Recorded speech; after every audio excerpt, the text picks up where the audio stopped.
Oi, gente, bom dia, boa tarde, boa noite. Espero que todos estejam bem, espero que todos estejam se cuidando. E conforme o combinado, então, na aula de hoje a gente vai falar sobre o conto, sobre esse tipo de texto. Antes de interpretar, de analisar o conto que eu vou trazer para vocês, eu vou falar um pouquinho sobre a estrutura desse tipo de texto, sobre as características que ele tem, que tipo de conto a gente pode ter, para a gente poder, na hora que a gente partir para a análise, para a interpretação do texto, já ter isso bem claro, que tipo de texto a gente vai trabalhar. Vou só abrir a apresentação.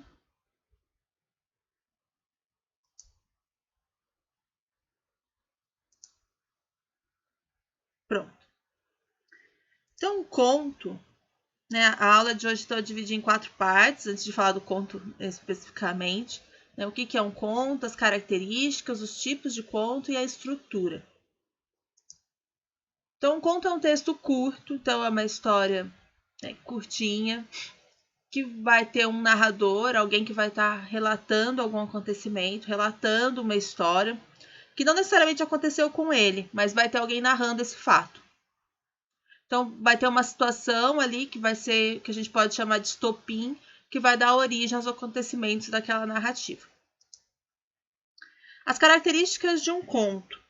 O conto, ele tem o que a gente chama de espaço delimitado. O que é um espaço delimitado? Ele acontece no espaço já definido. Ele não é um conto que fica acontecendo e vai para um país, e vai para o outro, e vai para outro lugar. Então, como é uma história curta, não dá nem para ficar viajando muito, nem no tempo, nem no espaço. A gente vai falar do tempo daqui a pouco.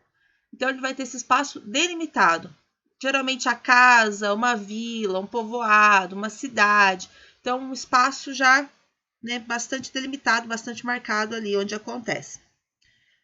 Já adiantei o tempo, então o conto também tem um tempo que é marcado, que é outra consequência da característica dele ser uma história curta. Então você vai ter um espaço de tempo também que é definido, que é marcado ali. Não vai ser uma história que vai contar gerações e gerações de uma família, por exemplo. Vai contar um acontecimento que aconteceu com o pai ou com a mãe, enfim, se a gente está falando de pessoas.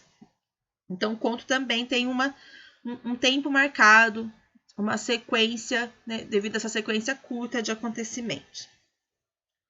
Como eu já adiantei, o conto também tem um narrador. E a gente pode falar de 3 tipos de narrador. O narrador que observa a história, que a gente chama de narrador observador, ele está vendo, mas não participa daquela história. Aquele que a gente chama de narrador personagem, que é o narrador que participa da história, ele pode ser o protagonista, o principal, mas também pode não ser.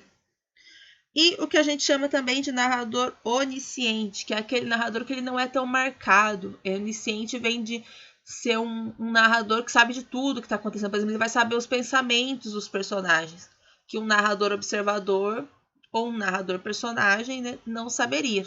No caso do narrador personagem, só saberia os pensamentos dele.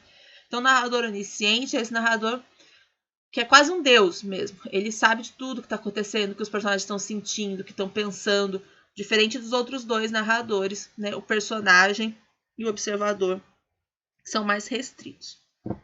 Um conto também tem poucos personagens. Por quê? A gente está falando de uma história curta, novamente. Então, percebam que a gente tem muitas amarrações devido a esse fato de ser uma narrativa curta. Ele vai ter poucos personagens.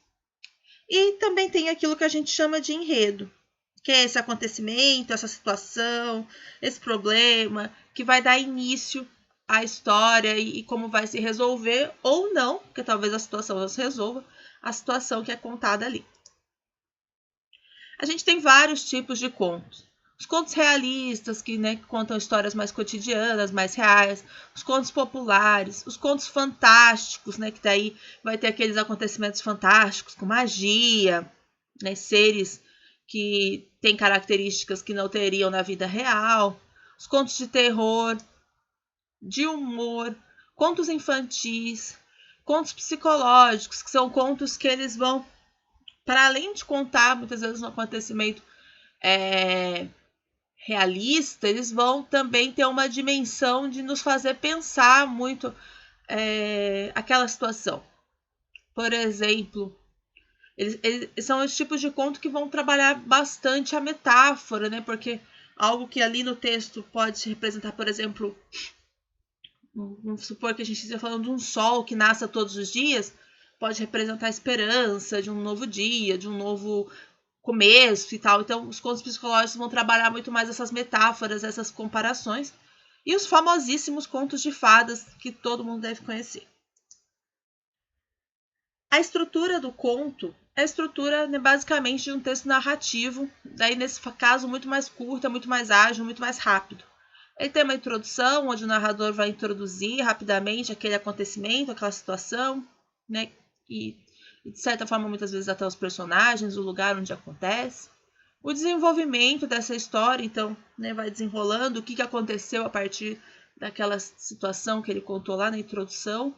O clímax, que a gente chama, que é, né, a gente pode classificar como o ponto mais alto da história, é naquele momento que a gente pode chamar de ou vai ou racha, ou seja, a situação ou se resolve ali ou não se resolve, chega num ponto que não dá mais para adiar, então a gente chama de clímax. E o desfecho, né, que seria o fim da história, o que acontece depois no final. Assim, a ideia, né, dessa apresentação e depois do conto que a gente vai trabalhar não é necessariamente dividir, né, o texto. Onde é a introdução, onde é o desenvolvimento. Eu vejo muitas atividades assim e não é esse, né, pelo menos o que eu julgo como mais importante. É só para vocês saberem que tem essa marcação e, de certa forma, num conto, principalmente, é bastante fácil de identificar. Né? Conforme depois a gente for trabalhando o conto, vocês vão perceber. É bastante fácil de identificar, por exemplo, onde vai ser o clímax daquela história que a gente vai ler depois. O conto que a gente vai trabalhar é de uma escritora brasileira, a Conceição Evaristo. Aqui eu resgatei uma foto que eu tenho com ela. Eu a conheci num evento. É essa mulher aqui, preta, maravilhosa. Estou com outras colegas aqui na foto. E ela é uma escritora que já escreve há bastante tempo, tem uma contribuição bastante vasta na literatura brasileira.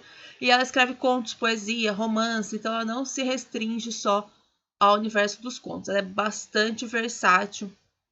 Tanto que, né, para vocês conhecerem a obra dela melhor, eu vou disponibilizar o livro todinho. É um livro que ele foi recomendado a se trabalhar nas escolas, então não tem problema eu disponibilizar o PDF para vocês. Vou disponibilizar o livro todinho para que depois vocês possam ler os outros contos também, quem ficar curioso. E depois da leitura do conto, a gente tem, né, a atividade que vai estar ali para vocês responderem. Em caso de dúvida, vocês podem entrar em contato, vocês já sabem, né, quais são os meios, né, que eu estou disponível para a gente conversar, o e-mail, os comentários no Classroom. Ali no Instagram também eu sempre coloco algumas coisas, algumas dicas de repente. E é isso, gente. Obrigada. Até a próxima aula. Façam então agora a leitura do conto, para depois poderem responder as atividades.